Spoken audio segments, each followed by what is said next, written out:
Hello there, welcome back to Ornately Lanterns and Richard III lantern. Still painting it along, and this week we are going through three colours. I'm trying to remember what they are, so maybe we better look at the video. And here we go. So first it's orange.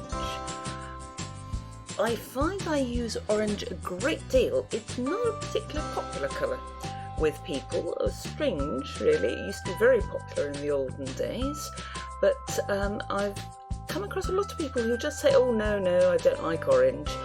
I find it's a really warming colour and it's brilliant at creating shadows. I use a lot of yellow and gold, as you've seen, and the orange provides a beautiful backing shadow for the gold, so I do use it a lot.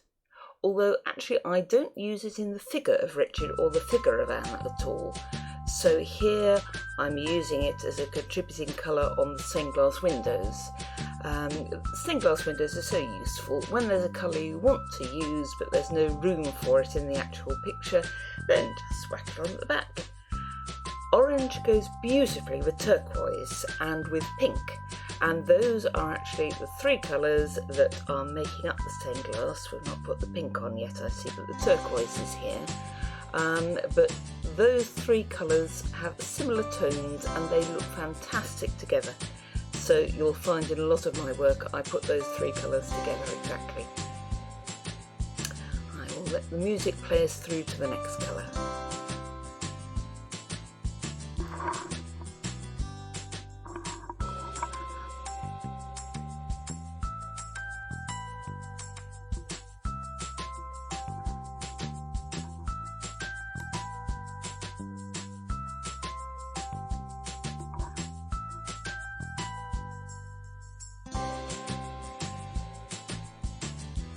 Okay, so just a touch of blue. I think that's because I put the blue on before and I forgot. Yes, that's so. So more orange.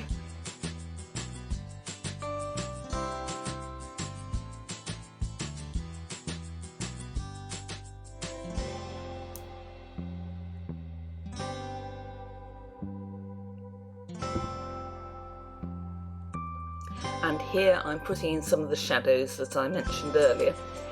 Anne's skirt is going to be a gold one.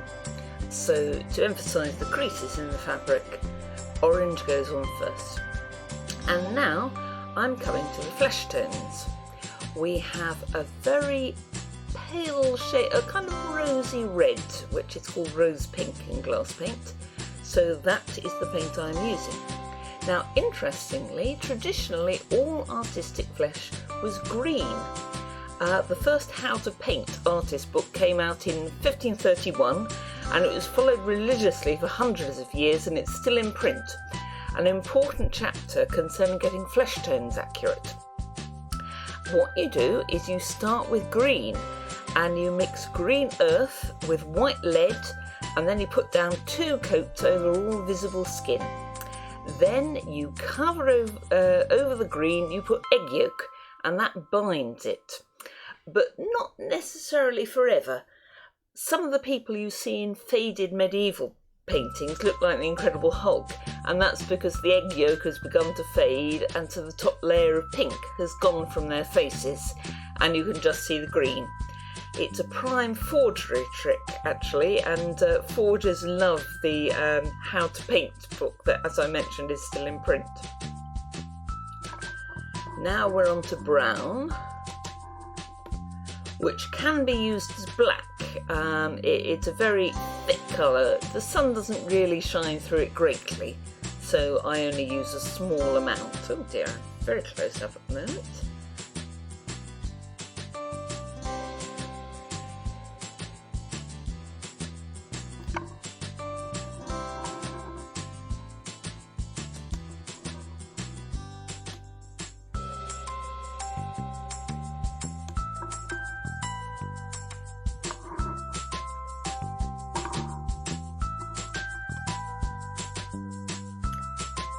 Now pink, as I said before, goes beautifully with orange and turquoise.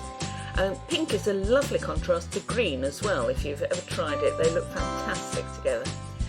I don't know if you remember that craze for orange and purple. A few years ago now, it's very fashionable and it pops up every so often even now.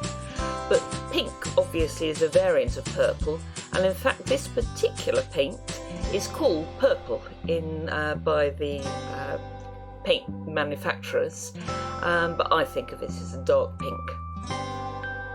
I'm not using it in the body of Richard, so it goes on into the stained glass window colour.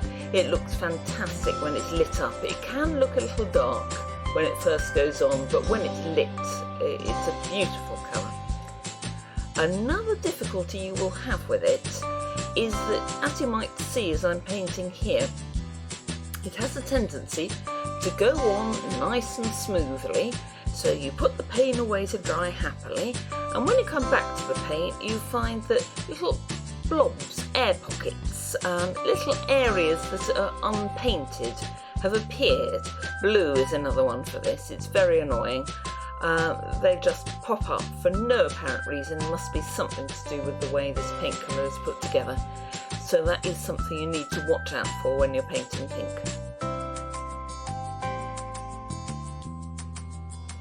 I was busy talking about green flesh tones before, but you'll notice now, with Anne and with Richard, that very faint pink flush to the cheek, which is just what I wanted.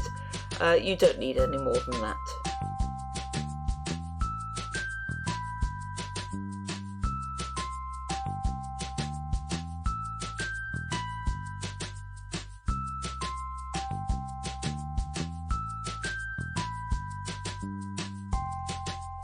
I think this one is the final colour today, and as the stained glass window is filled in, see the difference that the extra colours are making to it. I like my stained glass windows picture to be filled with every colour really. In the pot, I think there are about 13, maybe 14 colours available, and I use all of them, minus one or two, but the uninteresting ones like navy blue, which I very rarely use. All the bright colours I tend to try and fit into my paintings at every opportunity. No, one more pane left. Yes, now you will probably have noticed watching the lantern getting painted through that I have managed to give Anne Neville one black eye. And the only way is to let it dry and then scrape it off and start again, so I will put another eye in at some point for her.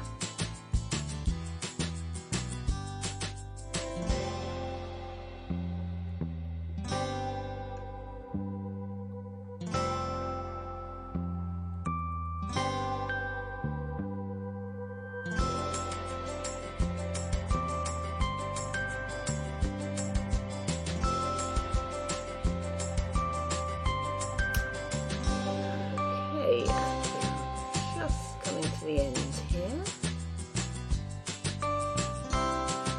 Okay, and that is how it's going to look when it's all finished. And there's Anne, just so you can see there. Okay, so back to me. And I hope you've been enjoying watching how it goes along. A few more colours to go, though we're getting near to the end now. So I hope you'll come and watch me next time.